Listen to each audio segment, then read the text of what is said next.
Friends, ನೀವು ನೋಡ್ತಾ ಇದ್ದೀರಾ RK ಕೆಂಬಾವಿ ಯೂಟ್ಯೂಬ್ ಚಾನಲ್. ಈ ಒಂದು ವಿಡಿಯೋದಲ್ಲಿ ನಾನು ನಿಮಗೆ ಏನು ತಿಳಿಸ್ಕೊಡ್ತಾ ಇದ್ದೀನಪ್ಪ ಅಂತಂದರೆ, ಹೊಸದಾಗಿ ರೇಷನ್ ಕಾರ್ಡ್ಗೆ ಆನ್ಲೈನ್ ಮೂಲಕ ಅರ್ಜಿ ಹಾಕಿರೋರು ಅವರ ಒಂದು ಹೊಸ ರೇಷನ್ ಕಾರ್ಡ್ ಅರ್ಜಿಯನ್ನು ಸ್ಥಿತಿಯನ್ನು ತಿಳಿಯುವುದು ಹೇಗೆ, ನಿಮ್ಮ ಒಂದು ಹೊಸ ರೇಷನ್ ಕಾರ್ಡ್ ಅಪ್ರೂವಲ್ ಆಗಿದೆನಾ ಇಲ್ಲ ಅಂತ ತಿಳಿಯುವುದು ಹೇಗೆ, ಒಂದು ವೇಳೆ ಅಪ್ರೂವಲ್ ಆಗಿದ್ದರೆ ನಿಮ್ಮ ಹೊಸ ರೇಷನ್ ಕಾರ್ಡನ್ನು ಡೌನ್ಲೋಡ್ ಹೇಗೆ ಮಾಡುವುದು, ಆನ್ಲೈನ್ ಮೂಲಕವೇ ನೀವು ಡೌನ್ಲೋಡ್ ಮಾಡುವುದು ಹೇಗೆ ಅಂತ ನಾನು ನಿಮಗೆ ಕಂಪ್ಲೀಟ್ ಮಾಹಿತಿನ ಈ ಒಂದು ವಿಡಿಯೋದಲ್ಲಿ ತಿಳಿಸ್ಕೊಡ್ತಾ ಇದ್ದೀನಿ. ಸೊ ಹಾಗಾದರೆ ಬನ್ನಿ ವಿಡಿಯೋನ ಶುರು ಮಾಡೋಣ. ವಿಡಿಯೋನ ಶುರು ಮಾಡೋಕ್ಕೆ ಮುಂಚೆ ತಾವಿನ್ನೂ ನಮ್ಮ ಚಾನಲ್ನ ಸಬ್ಸ್ಕ್ರೈಬ್ ಮಾಡ್ಕೊಂಡಿಲ್ಲಪ್ಪ ಅಂತಂದರೆ ಕೆಳಗಡೆ ರೆಡ್ ಕಲರ್ ಬಟನಲ್ಲಿ ಸಬ್ಸ್ಕ್ರೈಬ್ ಅಂತ ಇರುತ್ತೆ, ಅದರ ಮೇಲೆ ಕ್ಲಿಕ್ ಮಾಡಿ. ಹಾಗೆ ಪಕ್ಕದಲ್ಲಿ ಒಂದು ಬೆಲ್ ಬಟನ್ ಬರುತ್ತೆ, ಅದರ ಮೇಲೂ ಕ್ಲಿಕ್ ಮಾಡಿ, ಅಲ್ಲಿ ಆಲ್ ಅಂತ ನೋಟಿಫಿಕೇಶನನ್ನು ಆನ್ ಮಾಡ್ಕೊಳ್ಳಿ ಫ್ರೆಂಡ್ಸ್. ಹಾಗೆ ಈ ಒಂದು ಮಾಹಿತಿ ನಿಮಗೆ ಇಷ್ಟ ಆಗಿದ್ರೆ ನಮ್ಮ ವಿಡಿಯೋನ ಲೈಕ್ ಮಾಡಿ ಫ್ರೆಂಡ್ಸ್. ಹಾಗಾದರೆ ಬನ್ನಿ ಫ್ರೆಂಡ್ಸ್ ವಿಡಿಯೋನ ಶುರು ಮಾಡೋಣ.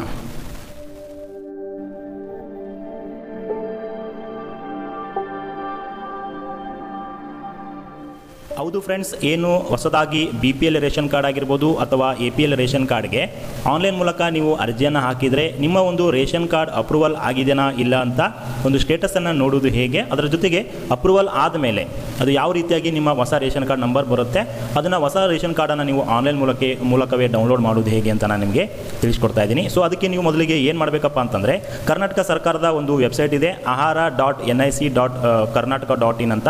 ಈ ಒಂದು ಅಫಿಷಿಯಲ್ ವೆಬ್ಸೈಟ್ಗೆ ನೀವು ಓಪನನ್ನು ಮಾಡ್ಕೋಬೇಕಾಗುತ್ತೆ. ನೀವು ಮೊಬೈಲಲ್ಲೂ ಕೂಡ ಮಾಡ್ಬೋದು ಮತ್ತು ಕಂಪ್ಯೂಟರಲ್ಲೂ ಕೂಡ ಮಾಡ್ಬೋದು. ಮಾಡ್ಕೊಂಡಾದಮೇಲೆ ನಿಮಗೆ ಈ ರೀತಿಯಾಗಿ ಒಂದು ವೆಬ್ಸೈಟನ್ನು ಓಪನ್ ಆಗುತ್ತೆ. ಇದರ ಲಿಂಕ್ ಬೇಕಿದ್ರೆ ನನ್ನ ವಿಡಿಯೋ ಡಿಸ್ಕ್ರಿಪ್ಷನ್ ಬಾಕ್ಸಲ್ಲಿ ಕೊಟ್ಟಿರ್ತೀನಿ, ಅಲ್ಲಿ ಕ್ಲಿಕ್ ಮಾಡಿ ಬನ್ನಿ. ಬಂದಾದಮೇಲೆ ನಿಮಗೆ ಈ ರೀತಿಯಾಗಿ ಒಂದು ಅಫಿಷಿಯಲ್ ವೆಬ್ಸೈಟ್ ಓಪನ್ ಆಗುತ್ತೆ. ವೆಬ್ಸೈಟ್ ಓಪನ್ ಆದಮೇಲೆ ಇಲ್ಲಿ ನಿಮಗೆ ಒಂದಿಷ್ಟು ಆಪ್ಷನನ್ನು ಬರುತ್ತೆ. ಅದರಲ್ಲಿ ಈ ಸೇವೆಗಳು ಅಂತೂ ಇರುತ್ತೆ ನೋಡಿ. ಈ ಒಂದು ಈ ಸೇವೆಗಳು ಅನ್ನೋ ಆಪ್ಷನ್ ಮೇಲೆ ನೀವು ಕ್ಲಿಕ್ ಮಾಡಬೇಕಾಗುತ್ತೆ ನಿಮ್ಮ ರೇಷನ್ ಕಾರ್ಡ್ ಸ್ಥಿತಿಯನ್ನು ನೋಡಬೇಕಾದ್ರೆ. ಸೊ ಈ ಸೇವೆಗಳ ಮೇಲೆ ಕ್ಲಿಕ್ ಮಾಡಿದಾಗ ನಿಮಗೆ ಈ ರೀತಿಯಾಗಿ ಮತ್ತೊಂದು ಒಂದಿಷ್ಟು ಆಪ್ಷನ್ ಓಪನ್ ಆಗುತ್ತೆ. ಇದು ಮೊಬೈಲಲ್ಲಿ ನೀವು ನೋಡಲಿಕ್ಕೆ ಕಾಣ್ತಾ ಇಲ್ಲಪ್ಪ ಅಂತಂದರೆ ಈ 3 ಲೈನ್ಸ್ ಮೇಲೆ ಕ್ಲಿಕ್ ಮಾಡಬೇಕಾಗುತ್ತೆ. ಕ್ಲಿಕ್ ಮಾಡಿದಾಗ ನಿಮಗೆ ಈ ರೀತಿಯಾಗಿ ಓಪನ್ ಆಗುತ್ತೆ. ಇಲ್ಲಿ 3ನೇ ಆಪ್ಷನು ಈ ಸ್ಥಿತಿ ಅಂತ ಇರುತ್ತೆ. ಈ ಒಂದು ಈ ಸ್ಥಿತಿಯನ್ನು ಆಪ್ಷನ್ ಮೇಲೆ ಕ್ಲಿಕ್ ಮಾಡಿ.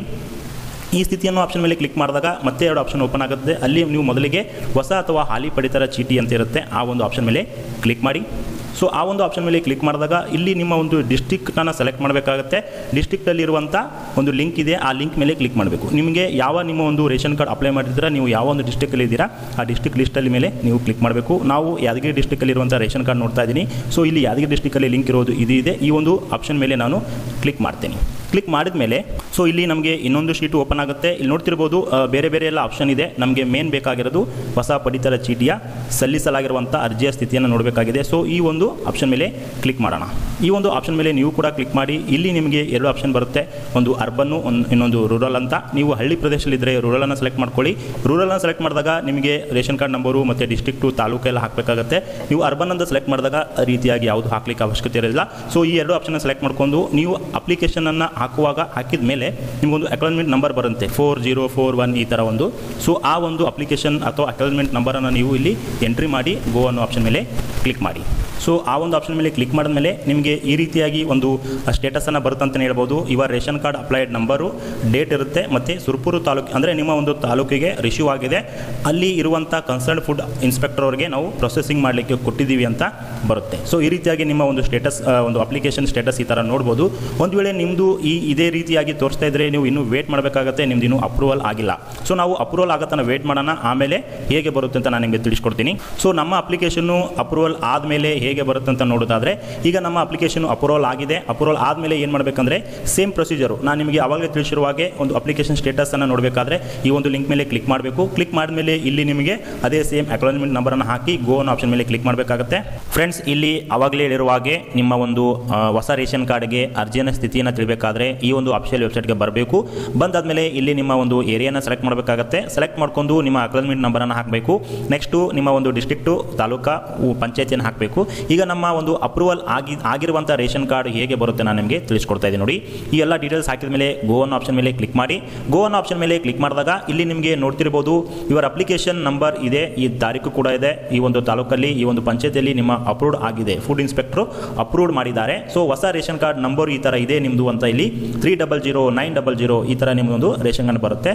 ಸೊ ಈ ಡೇಟ್ ಇರುತ್ತೆ, ಈ ತಾಲೂಕಿನಂತ ಅರ್ಜಿ ಸಲ್ಲಿಸಿರುವಂಥದ್ದು ಹೊಸ ರೇಷನ್ ಕಾರ್ಡ್ ನಂಬರ್ ಈ ಥರ ಬಂದಿದೆ ಅಂತ ನಿಮಗೆ ಈ ರೀತಿಯಾಗಿ ಹೊಸ ಅಪ್ರೂವಲ್ ಅಪ್ರೂವಲ್ ಆಗಿರುವಂಥ ರೇಷನ್ ಕಾರ್ಡ್ ನಂಬರ್ ಬರುತ್ತೆ ಫ್ರೆಂಡ್ಸ್. ಸೊ ಈ ಥರವಾಗಿ ನೀವು ಅಪ್ರೂವಲ್ ಆಗಿರುವಂಥ ರೇಷನ್ ಕಾರ್ಡ್ ನಂಬರ್ನ ನೋಡ್ಬೋದು. ಈಗ ಅದನ್ನು ಡೌನ್ಲೋಡ್ ಮಾಡೋದು ಹೇಗೆ ಅಂತ ನಾನು ನಿಮಗೆ ತಿಳಿಸ್ತಾ ಹೋಗ್ತೀನಿ ನೋಡಿ. ಮೊದಲಿಗೆ ನೀವು ಈ ಒಂದು ಅಪ್ರೂವಲ್ ಆಗಿ ಹೊಸದಾಗಿ ಬಂದಿರುವಂಥ ರೇಷನ್ ಕಾರ್ಡನ್ನು ನೀವು ಕಾಪಿ ಮಾಡ್ಕೊಳ್ಳಿ ಅಥವಾ ಒಂದು ಕಡೆ ಬರೆದಿಟ್ಕೊಳ್ಳಿ. ಸೊ ಆ ಒಂದು ಅಪ್ರೂವಲ್ ಆಗಿರುವಂಥ ರೇಷನ್ ಕಾರ್ಡನ್ನು ಡೌನ್ಲೋಡ್ ಮಾಡಲಿಕ್ಕೆ ಸೇಮು ಆಹಾರ ವೆಬ್ಸೈಟ್ಗೆ ಬರಬೇಕು. ಬಂದಾದಮೇಲೆ ಈ ಸೇವೆಗಳು ಅಂತ ಇರುತ್ತೆ, ಅದರ ಮೇಲೆ ಕ್ಲಿಕ್ ಮಾಡಬೇಕು. ಅದಾದಮೇಲೆ ನೆಕ್ಸ್ಟು ಇಲ್ಲಿ ಈ ಸ್ಥಿತಿ ಅಂತ ಇರುತ್ತೆ, ಈ ಸ್ಥಿತಿ ಮೇಲೂ ಕೂಡ ಕ್ಲಿಕ್ ಮಾಡಬೇಕು. ಹಾಲಿ ಮತ್ತು ಹೊಸ ಪಡಿತರ ಸ್ಥಿತಿ ಅಂತ ಇರುತ್ತೆ, ಅದರ ಮೇಲೆ ಕ್ಲಿಕ್ ಮಾಡಬೇಕು. ನೆಕ್ಸ್ಟು ನಿಮ್ಮ ಡಿಸ್ಟ್ರಿಕ್ಟ್ ಲಿಂಕ್ ಮೇಲೆ ಕ್ಲಿಕ್ ಮಾಡಬೇಕು. ನೆಕ್ಸ್ಟು ಇಲ್ಲಿ ಸ್ಟೇಟಸ್ ಆಫ್ ರೇಷನ್ ಕಾರ್ಡ್ ಅಂತ ಇರುತ್ತೆ, ಈ ಒಂದು ಆಪ್ಷನ್ ಮೇಲೆ ಕ್ಲಿಕ್ ಮಾಡಬೇಕು. ಸ್ಟೇಟಸ್ ಆಫ್ ರೇಷನ್ ಕಾರ್ಡ್ ಮೇಲೆ ಕ್ಲಿಕ್ ಮಾಡಿದಾಗ ನಿಮಗೆ ಎರಡು ರೀತಿಯಾಗಿ ಒಂದು ವೆರಿಫಿಕೇಶನ್ ಮಾಡಲಿಕ್ಕೆ ಕೇಳುತ್ತೆ. ವಿತೌಟ್ OTP ಇಂದ ಮಾಡಿದರೆ ನಿಮಗೆ ರೇಷನ್ ಕಾರ್ಡ್ ನೋಡಲಿಕ್ಕೆ ಆಗೋದಿಲ್ಲ. ವಿತ್ OTP ಅನ್ನೋ ಆಪ್ಷನ್ ಮೇಲೆ ಕ್ಲಿಕ್ ಮಾಡಿದಾಗ ಮಾತ್ರ ನಿಮಗೆ ರೇಷನ್ ಕಾರ್ಡನ್ನು ನೀವು ಆನ್ಲೈನ್ ಮೂಲಕ ಡೌನ್ಲೋಡ್ ಮಾಡ್ಬೋದು. ಈ ಒಂದು ವಿತ್ OTP ಮೇಲೆ ಕ್ಲಿಕ್ ಮಾಡಿ ಅದಾದಮೇಲೆ ಆವಾಗಲೇ ನಿಮಗೆ ಅಪ್ರೂವಲ್ ಆಗಿರುವಂಥ ರೇಷನ್ ಕಾರ್ಡ್ ನಂಬರನ್ನು ಇಲ್ಲಿ ಹಾಕಿ. ಸೊ ರೇಷನ್ ಕಾರ್ಡ್ ನಂಬರ್ ಹಾಕಿದ ಮೇಲೆ ಗೋ ಅನ್ನೋ ಆಪ್ಷನ್ ಮೇಲೆ ಕ್ಲಿಕ್ ಮಾಡಿ. ಗೋ ಅನ್ನೋ ಆಪ್ಷನ್ ಮೇಲೆ ಕ್ಲಿಕ್ ಮಾಡಿದಾಗ ಅಲ್ಲಿ ಮೆಂಬರನ್ನು ಸೆಲೆಕ್ಟ್ ಮಾಡೋಕ್ಕೆ ಕೇಳುತ್ತೆ. ಆ ಒಂದು ರೇಷನ್ ಕಾರ್ಡ್ ಇರುವಂಥ ಮೆಂಬರ್ ಒಂದು OTP ಹೋಗುತ್ತೆ. ನಿಮ್ಮ ಹತ್ರ ಇರುವಂಥ ಮೆಂಬರ್ ಅಥವಾ ನಿಮಗೆ OTP ಬರುವಂಥ ಮೆಂಬರನ್ನು ನೀವು ಬೇಗ ಸೆಲೆಕ್ಟ್ ಮಾಡ್ಕೊಳ್ಳಿ.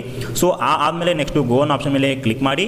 ಗೋ ಅನ್ನೋ ಆಪ್ಷನ್ ಮೇಲೆ ಕ್ಲಿಕ್ ಮಾಡಿದಾಗ ಇಲ್ಲಿ ಆ ಒಂದು ರಿಜಿಸ್ಟರ್ ಮೊಬೈಲ್ ನಂಬರ್ಗೆ OTP ಸೆಂಟ್ ಆಗಿದೆ. ಆಧಾರ್ ನಂಬರ್ ಇರುವಂಥ ಒಂದು ಮೊಬೈಲ್ ನಂಬರ್ಗೆ ನೀವು ಅದನ್ನು ಇಲ್ಲಿ ವೆರಿಫಿಕೇಶನ್ ಸಲುವಾಗಿ ಎಂಟ್ರಿ ಮಾಡಿ ಅಂತ ಬರುತ್ತೆ. ಸೊ ಅದನ್ನು ಓಕೆ ಕೊಡಿ. ಕೊಟ್ಟಾದ್ಮೇಲೆ ಇನ್ನೊಂದು ಬಾಕ್ಸ್ ಓಪನ್ ಆಗುತ್ತೆ, ಇಲ್ಲಿ OTP ಅನ್ನು ಎಂಟ್ರಿ ಮಾಡಿರಿ ಅಂತ. ಸೊ ಆ OTP ನೀವು ಇಲ್ಲಿ ಹಾಕಿ. ಸೊ ಆ ಒಂದು OTP ಬಂದಿದ್ದನ್ನು ಎಂಟ್ರಿ ಮಾಡಿ ನೆಕ್ಸ್ಟ್ ಗೋ ಅನ್ನೋ ಆಪ್ಷನ್ ಮೇಲೆ ಕ್ಲಿಕ್ ಮಾಡಿ. ಗೋ ಅನ್ನೋ ಆಪ್ಷನ್ ಮೇಲೆ ಕ್ಲಿಕ್ ಮಾಡಿದಾಗ ನಿಮಗೆ ಈ ರೀತಿಯಾಗಿ ಒಂದು ರೇಷನ್ ಕಾರ್ಡ್ ಡೀಟೇಲ್ಸ್ ಬರುತ್ತೆ.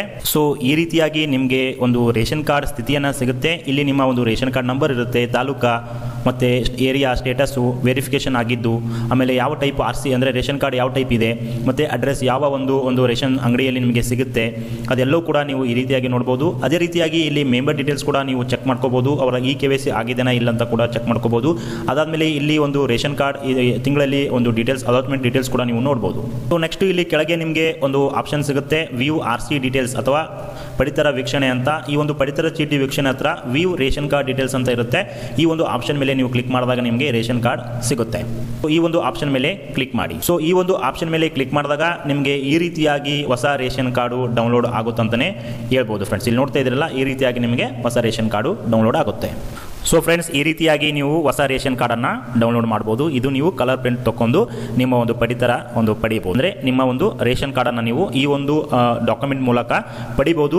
ಅದು ಅಲ್ಲದೆ ಇದನ್ನೇ ನಿಮಗೆ ಒರಿಜಿನಲ್ ಆಗಿ ಇರೋದಿಲ್ಲ. ನೀವು ನಿಮ್ಮ ಹತ್ತಿರದ ಒಂದು ತಾಲೂಕಿನ ಫುಡ್ ಇನ್ಸ್ಪೆಕ್ಟರ್ ಫುಡ್ ಆಫೀಸ್ಗೆ ಹೋಗಿ ಅಲ್ಲಿ ಅವರು ಕೊಡುವಂಥ ರೇಷನ್ ಕಾರ್ಡನ್ನು ಪಡೆದುಕೊಂಡು ನೀವು ಅಲ್ಲಿ ಹೋಗಿ ರೇಷನನ್ನು ಪಡಿಬೇಕಾಗುತ್ತೆ. ಅದುವೇ ವ್ಯಾಲಿಡ್ ಆಗಿರುತ್ತೆ. ಇದು ಟೆಂಪ್ರರಿ ನಿಮಗೆ ಫುಡ್ಡನ್ನು ಪಡಲಿಕ್ಕೆ ಅಥವಾ ಒಂದು ರೇಷನನ್ನು ಪಡಲಿಕ್ಕೆ ಮಾತ್ರ ಈ ಒಂದು ರೇಷನ್ ಕಾರ್ಡ್ ವ್ಯಾಲಿಡ್ ಆಗಿರುತ್ತೆ.